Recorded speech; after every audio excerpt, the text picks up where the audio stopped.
Hi, I'm Andy, aka Googleman, and this is the start of my guide to Google Keep. Look, up in the sky, it's a bird. It's a plane! And I am Googleman.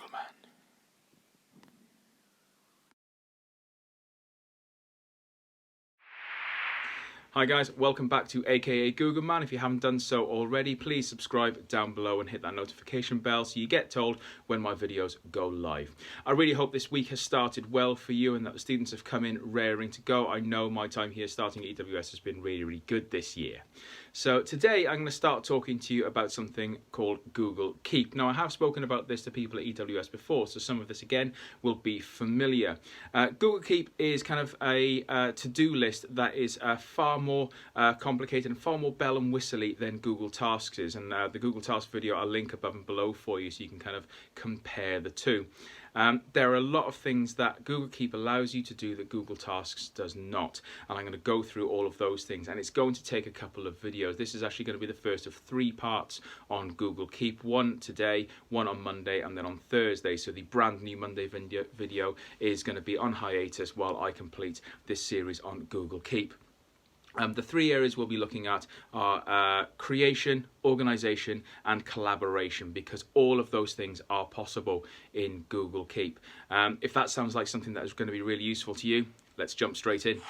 Okay, so here we are. The first thing we are going to do is find out where Google Keep actually lives, and there are 2 simple places to find it at the off. First one is the standard waffle menu here on the top right hand side. I click on there and it gives me a full list of all the Google apps available.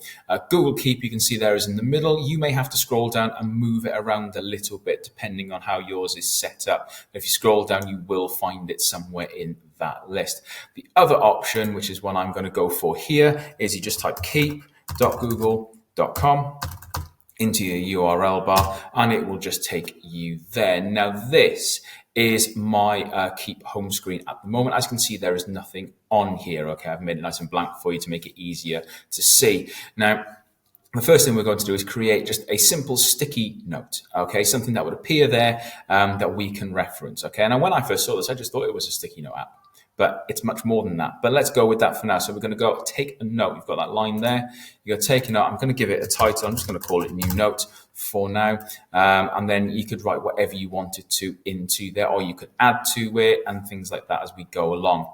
Once you've written in everything you want to in there, you can close that and it will get added to this middle of the screen here.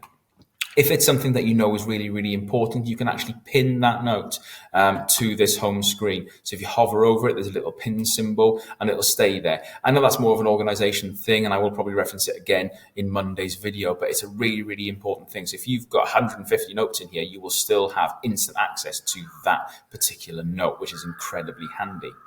The next thing that I personally do use Google Keep for is for checklists, and you can create a checklist note for this. Here you've got new list, okay, click on that and it creates a list item for you instead of just a straight note. Again, it could be a title. I'm going to call this video creation. Let's just use this as an example. It might be the first thing I need to do is just research the topic that I'm doing. For example, when I did the collections video, I had to do a little bit of research on some of the things that happened in there. Apparently I also have to do some research on how to spell the word research. But you know, it's really important to do that. And within that, there might be something in particular.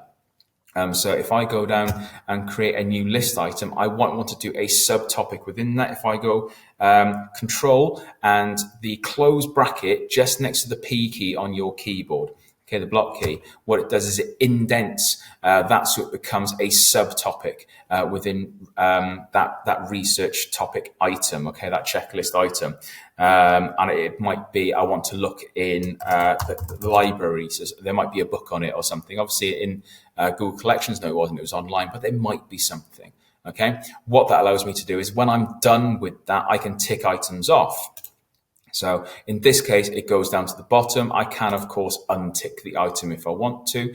If I do lots of things in a row and I don't tick off as I go along, I can just tick off the kind of umbrella checklist item there, and it will automatically check off any sub checklists items that are there as well. Really quick and simple. It's really, really handy. And again, when you're done, you can just close.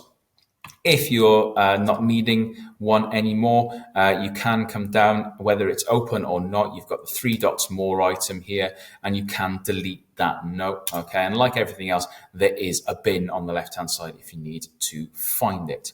There are just a few more ways you can create notes, or types of notes you can create. The first is to create a note with a drawing. So if you just click on that little pen symbol there, it takes you to a screen, and on here you have lots of different options that you can use to draw with. I'm going to do, I've got a nice big brush here. I'm going to do a nice big brush in green. I can click out of there, and then I can just do some nice little squiggles on my screen here. Okay, and as soon as I go back, there's the picture that I've drawn. Okay, I'm not an artist. I never claimed to be. And same sort of thing, I can pin that to the top and then close it, and it will stay there, and I can see the image that I have created. Speaking of images, you can create a note that uses an image as well. So next over, you've got new note with image. So if I click on that, it will take me to my drive. Okay. I'm just going to go in there, just go through a few folders, and look, looks the googleman logo. I feel it would be most appropriate for me to put that into there. And look, there it is.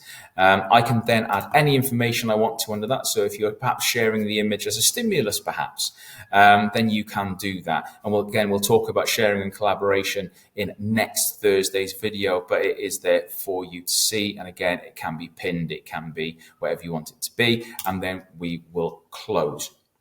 Now, the next clever thing that this does, and this is particularly useful for those of you that get emails with tasks in that have multiple steps in them. Okay, now I showed you in the Google Task video how to create a task from an email. You can do that with Keep as well. So let's look at that now. Let's go to mail.google.com, or you could just go to the waffle. Either would be absolutely fine. Once you get to your inbox, what you will be able to see is that there might be an email that you want to create a note for. There are multiple steps to it, okay? You want to do it with multiple videos, and I've got one here, okay? So this is one you may recognize from my task videos. I'm going to go into that email, and I know perhaps there are steps or days or things I need to do. So over on the right-hand side of my screen, I've got this little sidebar, which if you can't see, there is the pop-out arrow on the bottom right. The middle one of these above your tasks icon is the keep icon. You open that and it will open up a mini box just like before. And as you can see, my notes are there. Now, because I'm here and I'm in an email, I don't click and drag into keep. Okay, what I actually have to do is over on the right hand side, I will click take a note. Okay, and if I click on that, it gives me that, and I can then go and I can turn it into a checklist in Keep, or I can add information about it here. But what it does is it links to the email. There's added email link in the same way that Tasks does. And whether you're in Tasks or whether you are here, if you click on that, it actually opens that email that you've put into your Keep list as a new tab, so you can keep an eye on it and have it open next to it. A really simple and really, really handy way of kind of like collaborating with yourself between Google Tasks and Google Keep.